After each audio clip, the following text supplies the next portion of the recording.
Ladies and gentlemen, family and friends, scholars and dignitaries, welcome to another episode. Welcome to my world.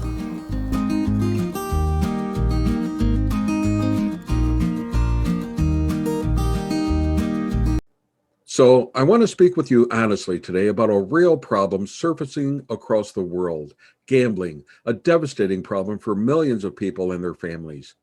P.T. Barnum, the great showman and creator of the greatest show on earth, once said, "There's a sucker born every minute."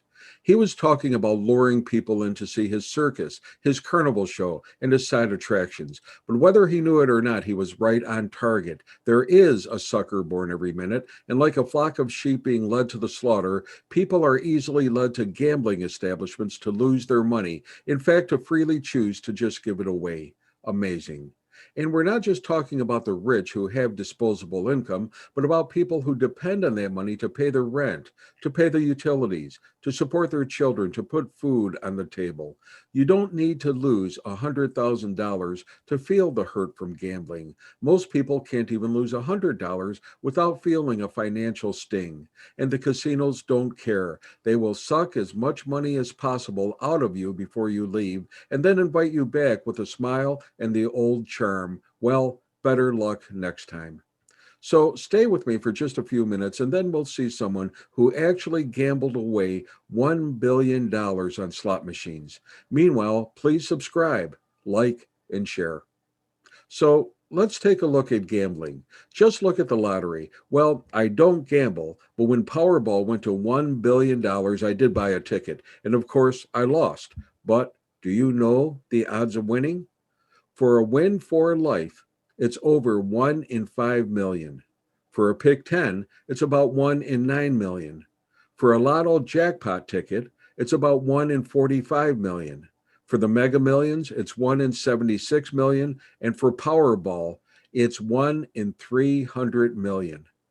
So essentially, the state is in the gambling business to make money. And although the odds to win are very low, I see lines backed up for lottery tickets, not for $1 or two, but with $10, $20, even $50, especially on Fridays when people cash their checks on the way home from work.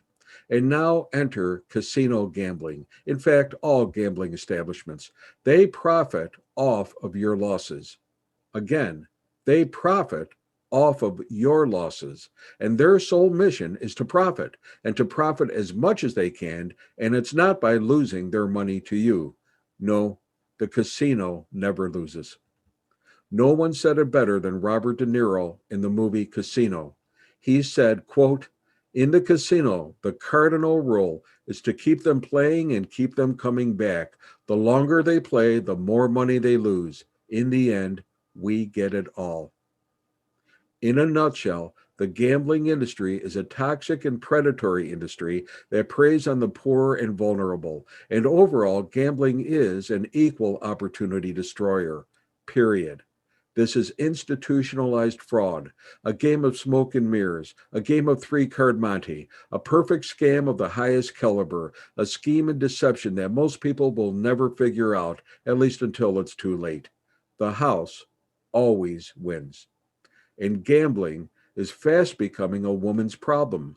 More women are gambling and developing problems than in the past. In some studies, they're finding that up to 50% of the problem gamblers are women, that they gamble every week, and that women gamblers are more at risk for depression, anxiety, and mood disorders. And by the way, don't say you can't get addicted to gambling, and yes, even to slot machines. A researcher, Natasha Scholl, wrote a book, Addiction by Design, and she explained how the gambling industry models psychological experiments on rats for behavior modification techniques on humans to increase time on device and money spent that's sitting and playing at slot machines. She explained extensive studies on algorithms of intermittent positive reinforcement, the most powerful shaper of human behavior. It's like winning 3 or 4 quarters in a slot machine every third or fourth or fifth time you play. You aren't winning. You're still losing money, but your brain thinks you are winning and thinks that you are only one or two plays from hitting the jackpot. And the truth is that you're not playing slot machines because you want to. You're playing because you're being conditioned to play. You're playing because you've been trained to play. She found out how the gambling industry studies the best variants of high frequency, low payout wins and low frequency, high payout wins to keep you gambling, to keep you at the slot machine. Again, these are some of the strongest shapers of human behavior. And these slot machines today are actually computers, and they're actually learning your preferred method of play. It hasn't reached the level of artificial intelligence yet, she said, but according to Natasha, the machines are studying you and using particular algorithms to keep you playing and to maximize their profits. And here's the kicker. Casinos will say that they pay out 95 cents on the dollar on slot machines. Well, that sounds like a good bet, right? But what it really means is that every time you put $1 into that slot machine, you're only getting 95 cents back.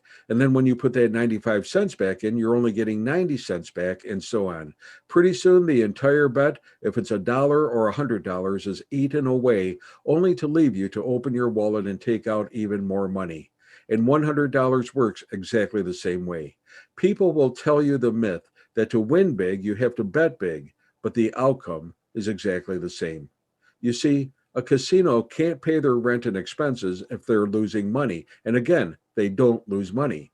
Some casinos try to make $1 million a day. Some try to make more, but in either case, they don't lose money and they're making your money. And here's how you can tell. Take a guess. Which line is longer in the casino? The line at the cashier booth to collect all your winnings, or the line at the ATM machines to take more money out of your bank account to gamble away? The lines at the ATMs are long and nonstop. But if you walk through a casino, you'll see lights flashing and bells ringing. It makes you think everyone is winning, but it's all optics to make you think people are winning. But out of 1,000 slot machines, the vast majority are returning only pennies on the dollar. Last year, gamblers lost over $160 billion in gambling. Over 160 billion. So, here's a few stories that will show you how powerful gambling just might be.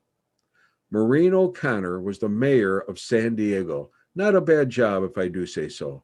At age 67, she now lives with her sister. She went through $1 billion in bets in video poker at casinos across the country, sometimes gambling up to $100,000 per day.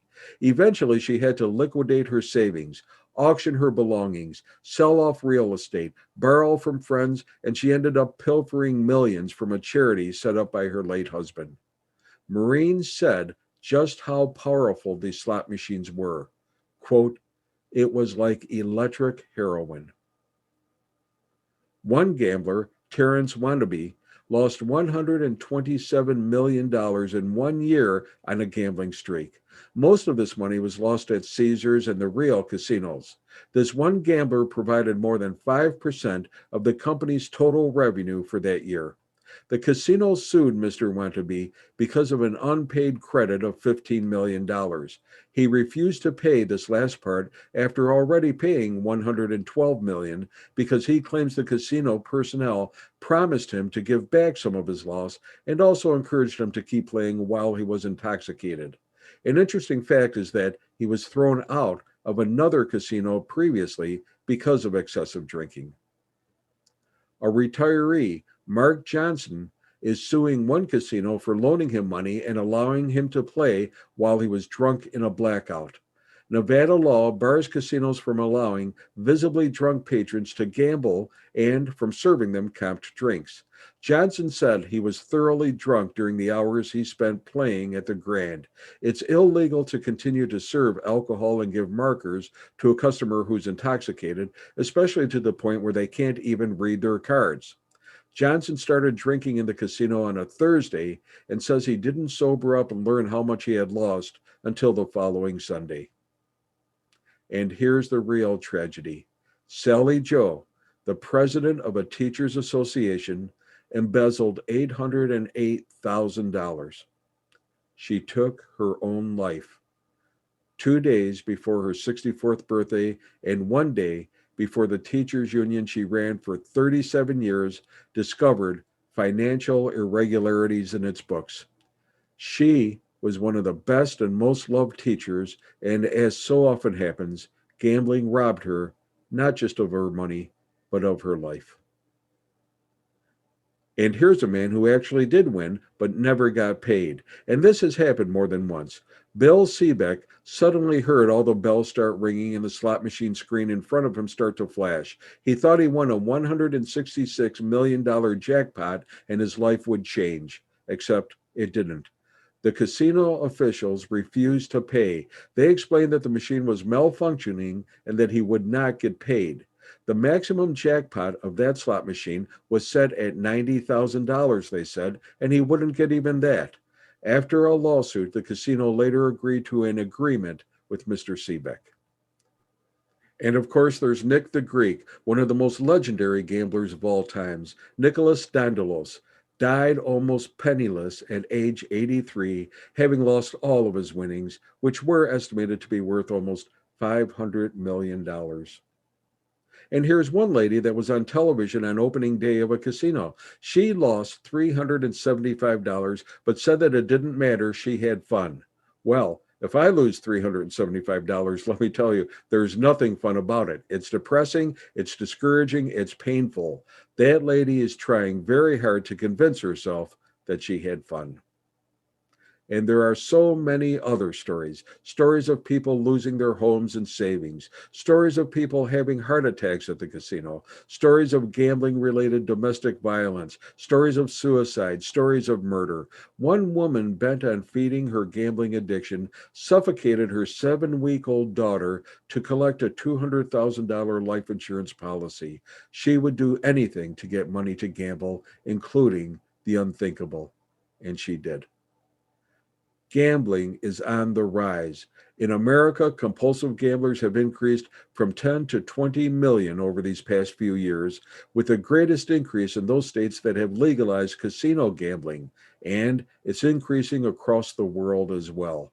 But what you won't hear out there is that gambling is really a losing proposition. Hey, be safe, be well, don't even think about gambling. A life is a terrible thing to wager, and may God bless.